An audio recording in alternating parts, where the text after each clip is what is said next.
So Marvin applied to this internship because, much like most students that apply, he wanted to learn more about the Holocaust. But his cover letter was really interesting because he was talking about how he wanted to gain a better understanding of people's behaviors after undergoing trauma. And I thought that was so eloquent and interesting that that was the motive and direction that he was taking. So he's a liberal arts, math and science major. I'm not exactly sure what your plan is career-wise. I don't know if we ever talked about it, so maybe you'll tell us. And he interviewed Mordekai Miller. This is the first time we've actually had Mordekai Miller be involved in the internship program. So I'm very excited because I don't really know his story, so I'm going to be learning it along with everyone and Marvin as well. So thank you so much for coming. He traveled pretty far. What town was it? East Northport in this weather, so we really appreciate that. Yeah. So I'm going to pass it along to Marvin will speak, and then if you want to say a few words, okay? Nice and loud too, so everyone can hear. Okay, my name is Marvin Pinnock. I interviewed Mordekai Miller. He was born in 1931 in Poland. Okay. With my major, I really have a passion for psychology. That's why I wanted to study traumas. Doing the internship would help me, understand people's behavior when dealing with them. Okay.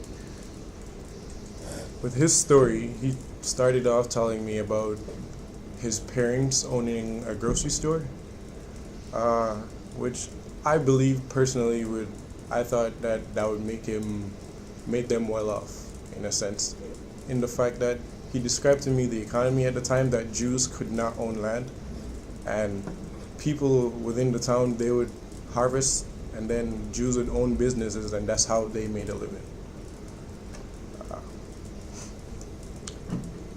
He lived with his parents and his brother,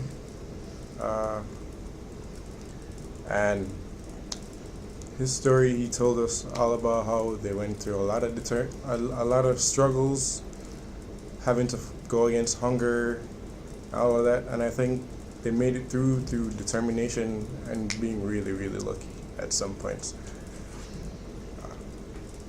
At the age of 8, this is when they proclaimed that Jews could not go to school anymore, and they were to be put to live in ghettos now. Within the ghettos, they had to go through contribution days where they had to pay money just for food.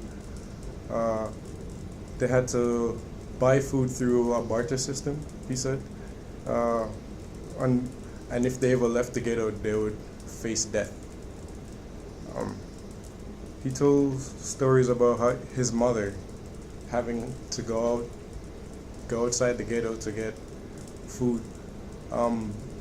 I think his entire family went there, and his mother was, I think, chosen because the soldiers were a little bit more kinder to females at the time. So with men, they'd probably end up dying, and the females would more than likely just get beat up.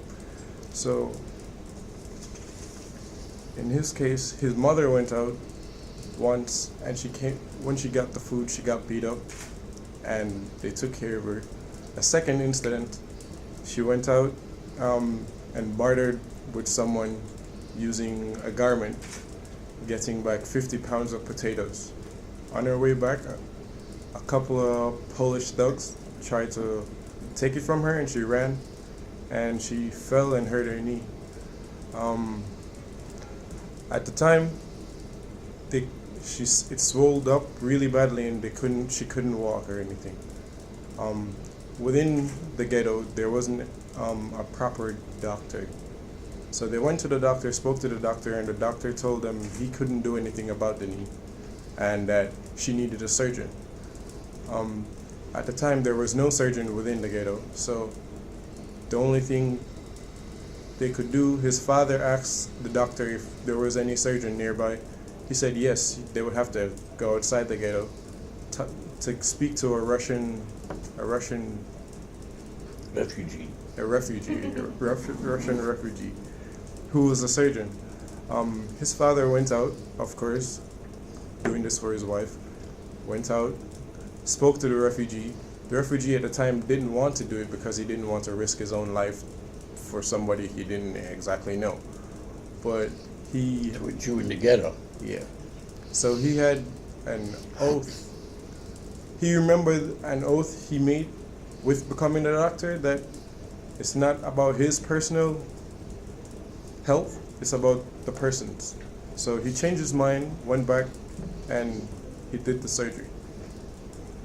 The surgery came in time because right afterwards the ghetto became liquidated, and the family was able to leave and go into hiding afterwards.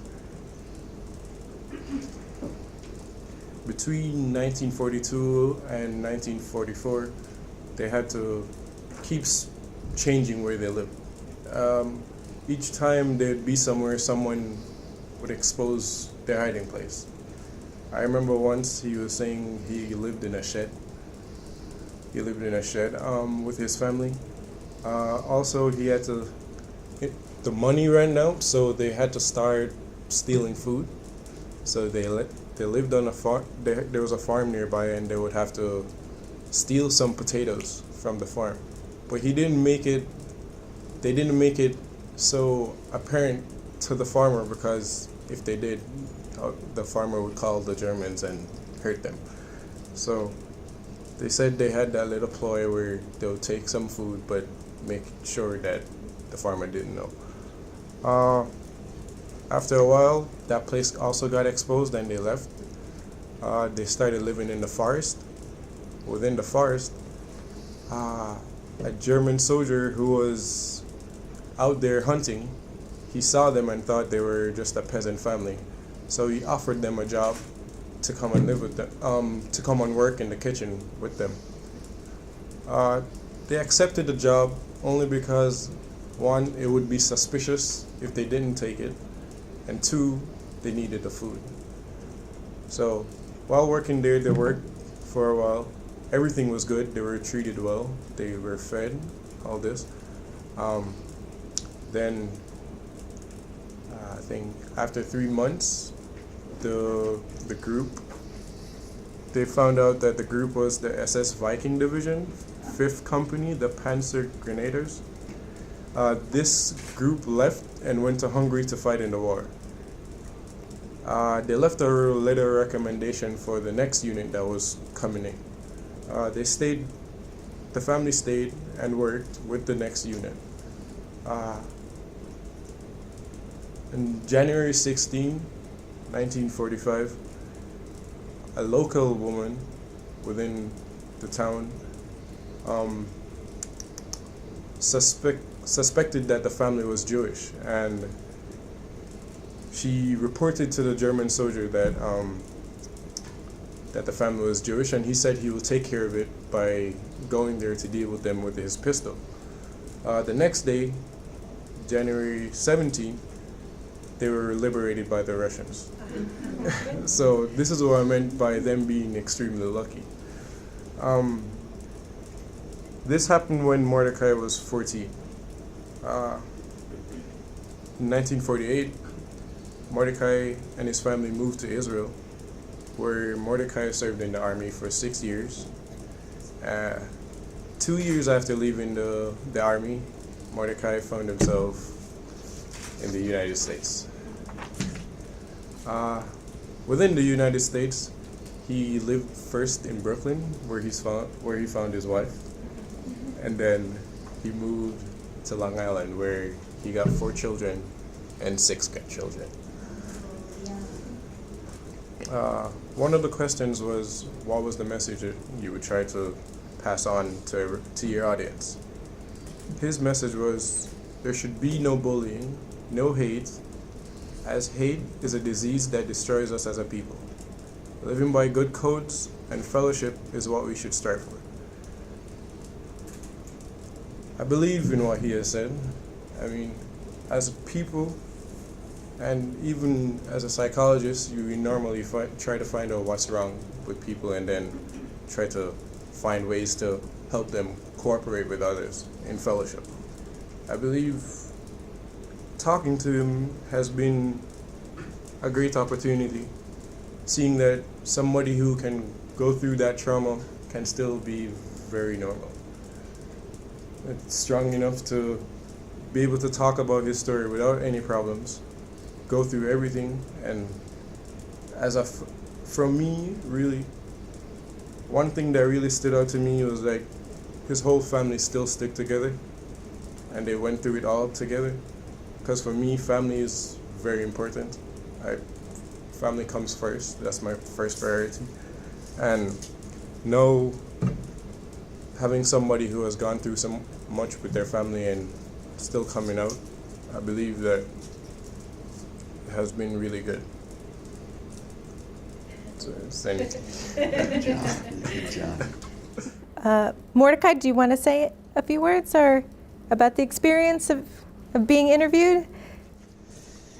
He got it correct. He got everything. He wrote it down, everything right. There's more stories to it, and it's not so easy. You play a game, but you come home, it does damage to us, especially at night. We didn't speak about the Holocaust for 40 years. Nobody spoke about it between us or friends, nobody. Till it started with denial. There's nothing happened, it's all a lie, it's all this bigotry. Then it was like an awakening to us. The same thing, American GIs. They saw atrocities in Europe with the concentration camps. They never talked. Recently, they started to speak. Same thing. It wasn't easy. Great. Well, we're so grateful that all of our survivors are willing to share their stories. We know it's not easy, but it's so important. So, all right. Thank you guys so much. That's wonderful.